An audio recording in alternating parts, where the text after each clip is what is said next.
नमस्कार मित्रांनो, आपल्याबरोबर आहेत देवेश मोरेपा, ज्यांचं CBI मध्ये म्हणजे सेंट्रल बँक ऑफ इंडियामध्ये AFO म्हणून सिलेक्शन झालं आहे. आता बऱ्याच जणांना BSc ॲग्री झाल्यानंतर, त्याच्यानंतर MSc ॲग्री झाल्यानंतर एक भीती असते की मी फर्स्ट अटेम्प्टमध्ये AFO होऊ शकतो का. तर त्याचं एक्झाम्पल म्हणजे देवेश मोरे. मी इथं आणण्याचं कारण सुद्धा तेच आहे की जी मनात भीती असते ना आपली की फर्स्ट अटेम्प्टमध्ये आपण AFO नाही होऊ शकत, तर आपण 100% AFO होऊ शकतो. फक्त जिद्द आणि मेहनत असली पाहिजे, तर तिथं आपण करू शकतो त्या गोष्टी. तर त्यांच्याकडूनच आपण जाणून घेऊ की नेमकी त्यांचा स्टडी प्लॅन कसा होता, वर्षभर त्यांनी प्लॅनिंग कसं केलं, कोणकोणत्या एक्झाम्स दिल्या, MSc झाल्यानंतर बँकिंगच का. तर मला देवेश मोरे सर की मला एवढं सांगा की ज्यावेळेस मुलगा एखादा BSc ॲग्रिकल्चर करतो आणि त्याच्यानंतर किंवा MSc ॲग्रिकल्चर करतो, बऱ्याच जणांना मनात ही भीती असते की सर मी इथं आलोय परंतु माझं फर्स्ट अटेम्प्टमध्ये होऊ शकतं का. तर याच्यावरती तुम्ही काय सांगताल की फर्स्ट अटेम्प्ट असल्यामुळे बऱ्याच जणांना सिलेबसची या सगळ्या गोष्टी भीती असते. हॅलो सर, पहिली गोष्ट मी म्हणजे मला बँकिंगबद्दल मागच्या वर्षापर्यंत काहीच माहीत नव्हतं. 2023 पर्यंत मी जसं माझं मास्टर्स झालं सॉईल सायन्समधनं फेब्रुवारी 2023ला. त्यानंतर मी नेट एक्झाम दिली. त्याच्यात मला अपयश आलं, म्हणजे 2 मार्कांनी माझं ते राहिलं. आणि ते राहिल्यानंतर मग माझा एक मित्र ओमकार वारे त्याने मला बँकिंगबद्दल माहिती दिली की ही एक्झाम अशी असते, आणि त्याला माहिती होतं की माझं इंग्लिश वगैरे ठीक आहे, म्हणजे मी करू शकतो. मग त्याने मला हे सजेस्ट केलं आणि मग मी म्हणजे ते कोर्स वगैरे परचेस केला आणि तुमच्याशी कॉन्टॅक्ट केला. मग तुमच्याशी कॉलवर बोललो. मी ऑनलाईन बॅचला होतो, तर मग तुम्ही सगळी माहिती सांगितली त्याबद्दल. आणि कंटिन्यू बॅच चालू असल्यामुळे मी म्हणजे ती बॅच ऑनलाईन होती, बट ते लेक्चर त्याच्या दिवशी कंप्लीट करायचं. आणि त्यामुळे मला म्हणजे फ्लोमध्ये असतानाच माझी प्री निघाली.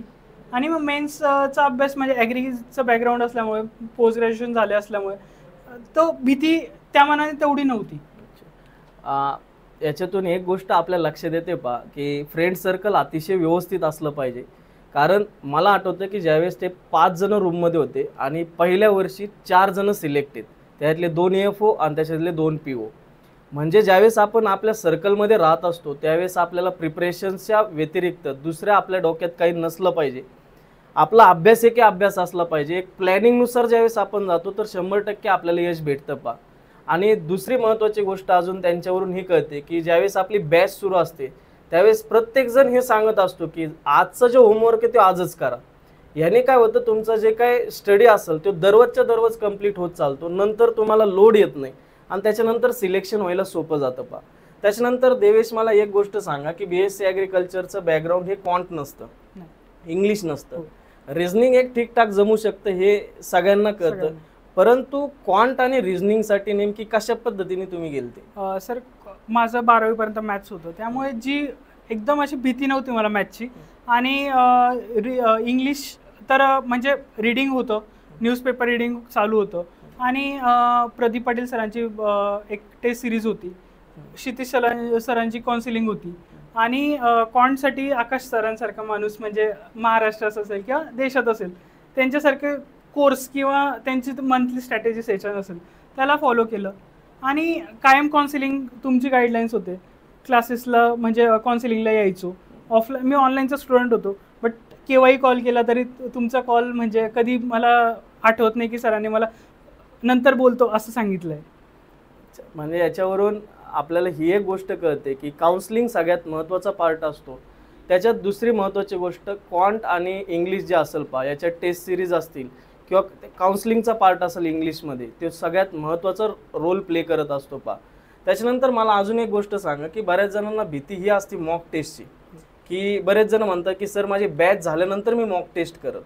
मग ह्या मॉक टेस्ट ज्या असतील या मॉक टेस्ट कधी दिल्या पाहिजे, तुम्ही कधी देत होता. सर, माझी बॅच ऑक्टोबरपर्यंत चालू होती.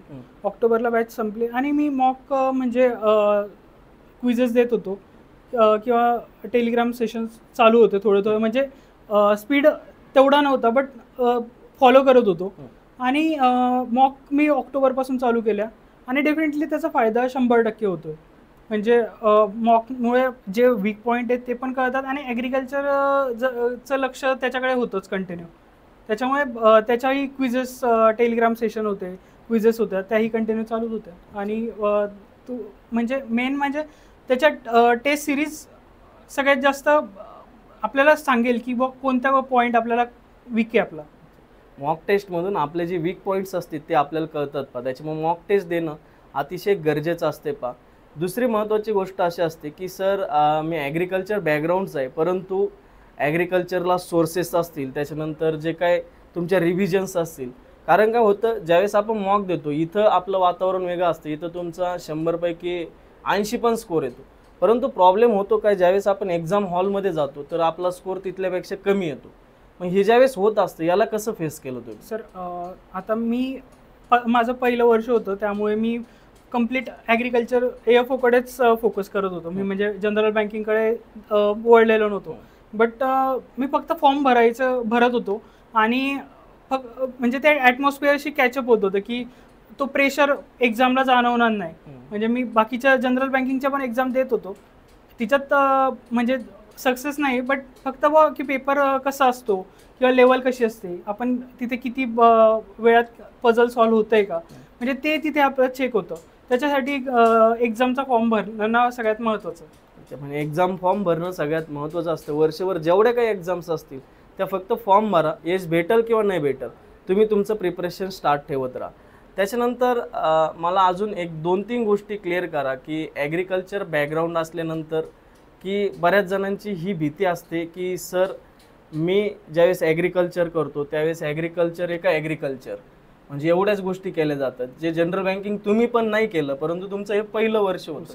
परंतु तुमचे रूम पार्टनर्स असतील जे की ॲग्रिकॉस असून सुद्धा वेगळ्या क्षेत्रात ते PO वगैरे हे झाले, तर मग त्यांनी जसं फॉलो केलं तर तशा पद्धतीने मला एक गोष्ट सांगा की नेमकी त्यांनी कसं गेलं पाहिजे ॲग्रिकॉसने? नाही सर, त्यासाठी म्हणजे कंप्लीट बॅच आपली म्हणजे फक्त ॲग्रिकल्चरची स्पेशल बॅच नाही, आपण कॉन्ट रिझनिंग सिलेबस सगळ्यात कंप्लीट केला की प्रत्येक एक्झाम फोकस होणार. बट त्यातल्या त्यात आपण AFO जर करत असेल तर काही पॉईंट आपण टॉपिक सोडून देतो. बट ते न करता जर जनरल बँकिंग म्हणजे पहिलं वर्ष होतं म्हणून मी पण म्हणजे त्या एक्झामकडे वळलो नाही, म्हणजे फ्लोमध्ये होतो की ॲग्रीचा अभ्यास आहे, तर म्हणून मी बाकीचं ते करत नव्हतो. म्हणजे जनरल बँकिंगकडे एक्झाम देत होतो, बट जसा पाहिजे म्हणजे GAचा अभ्यास नव्हता किंवा कम्प्युटर अवेअरनेस नव्हतं, त्याचा प्रिपरेशन नव्हतं. बट आमचे म्हणजे रूममधले म्हणजे सुमित असेल, सागर सर असतील, म्हणजे ते त्यांचं प्रिपरेशन पहिल्यापासून बघत होतो आम्ही की जनरल बँकिंगमध्ये त्यांच्या प्रत्येक ह्याचं म्हणजे मेन म्हणजे त्यांचं ह्याचं बघायचो आम्ही की मॉक दिल्यानंतर ते डिस्कशन करणं, ॲनालिसिस, ते सगळ्यात इम्पॉर्टंट जनरल बँकिंगमध्ये आणि AFOमध्ये पण तेच इम्पॉर्टंट आहे. डिस्कशन खूप महत्त्वाचं असते, कारण डिस्कशनने खूप लवकर आपला स्टडी होतो. जेवढा तुम्ही स्टडी करताल, वाचन करताल, त्याच्यापेक्षा खूप जास्त स्टडी हा डिस्कशनमधून होतो पा. आता तुम्ही सर MSc केली, MSc केल्यानंतर तुम्ही बँकिंगकडे आलात पा, तर मला एक सांगा, बऱ्याच जणांचं म्हणणं हे असतं की MSc केल्यानंतर PhD केली पाहिजे, तर मलाही तुम्ही PhD का नाही केली? स्टार्टिंगला मलाही PhD म्हणजे मी जेव्हा ग्रॅज्युएशनला होतो तेव्हा मला वाटत होतं की मी ग्रॅज्युएशन करून पोस्ट ग्रॅज्युएशन करून डॉक्टरेट घ्यावी आणि एक म्हणजे टीचिंग प्रोफेशनमध्ये जावं. बट मी मास्टर्सला गेलो, त्यानंतर मला म्हणजे रिॲलिटी कळाली की PhDला अजून 3.5 ते 4 वर्ष प्रिपरेशन देऊन म्हणजे डिग्री आपण घेतल्यानंतर की स्टॅबिलिटी नाही, की जो जॉब हवा किंवा जे आपल्याला म्हणजे मेन म्हणजे रिस्पेक्ट किंवा स्टॅबिलिटी हवी ती नाही आहे. फायनान्शियल स्टॅबिलिटी म्हणजे 28-29 वय झाल्यानंतर म्हणजे PhD जर केलं तर जे वय होतं 4 वर्ष निघून गेल्यानंतर पण ती स्टॅबिलिटी नाही. म्हणून मग मित्रांनी मला सजेस्ट केलं किंवा माहिती दिली याबद्दल बँकिंगबद्दल, म्हणून मग मी इकडे गेलो. कारण की तिकडे करून पण जर स्टॅबिलिटी नसेल तर मग म्हणून थांबलो मग मी तिथे, बँकिंग निवडलं.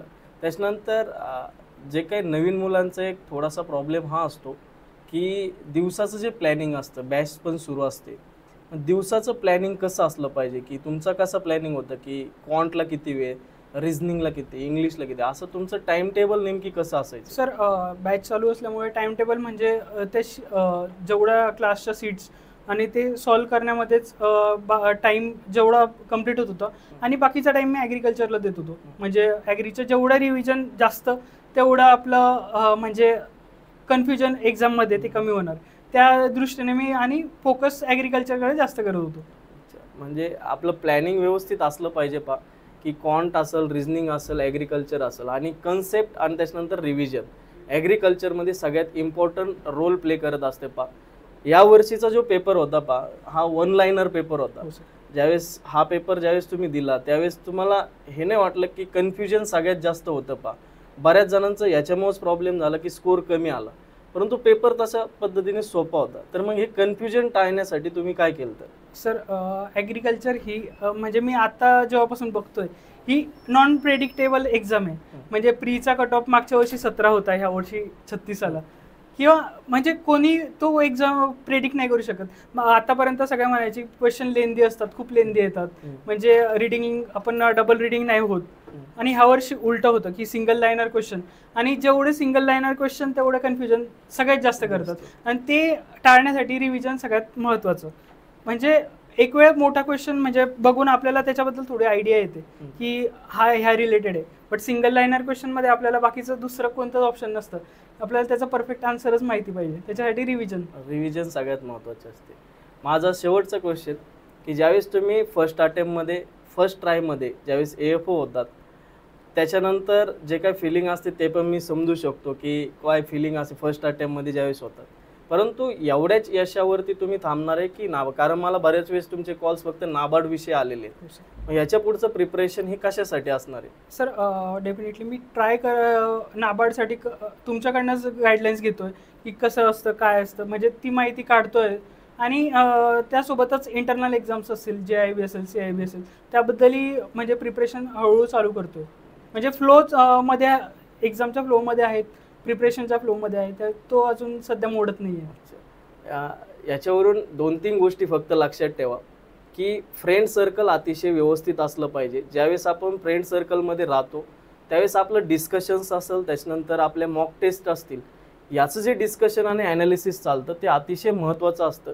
कारण तुम्हाला ज्यावेळेस फर्स्ट अटेम्प्टमध्ये ज्यावेळेस तुम्हाला एखादी पोस्ट काढायची असेल त्यावेळेस तुम्हाला एकदम मायक्रो लेवलवरून तुम्हाला प्रिपरेशन करणं गरजेचं असतं. दुसरे हे महत्त्वाची गोष्ट की ॲग्रिकल्चरसाठी रिव्हिजन आणि कन्सेप्ट हे सगळ्यात महत्त्वाचे असते. त्याच्यामुळं कन्सेप्टवरती आणि रिव्हिजनवरती जास्तीत जास्त भर द्या. आणि तिसरं महत्त्वाची गोष्ट म्हणजे काउन्सिलिंग आणि त्याच्यानंतर मॉक टेस्ट पहा. त्यांनी इंग्लिश असू द्या, त्याच्यानंतर क्वांट असू द्या, रिझनिंग असू द्या, यांच्या मॉक टेस्ट त्यांनी दिलत्या. आणि ॲग्रिकल्चरमध्ये त्यांनी कन्सेप्टवरती जास्त भर दिलता. आणि सगळ्यात महत्त्वाची ही गोष्ट लक्षात ठेवा की ज्यावेळेस आपली BSc ॲग्रिकल्चर होतं किंवा MSc ॲग्रिकल्चर होतं त्यावेळेस एक मनात हे असतं की सर मी पहिल्या अटेम्प्टमध्ये AFO नाही होऊ शकत. तर त्याचं एक उदाहरण म्हणून देवेश मोरेकडे आपल्याला पाहता येईल की पहिल्या अटेम्प्टमध्ये पहिल्या ट्रायमध्ये आपण AFO होऊ शकतो. आणि एक मला तरी आठवतं की ज्यावेळेस तुम्ही माझ्या कॉन्टॅक्टमध्ये आले जास्तीत जास्त 7 ते 8 महिने झाले असतील, 8 महिन्यात त्यांनी ही पोस्ट काढलेली.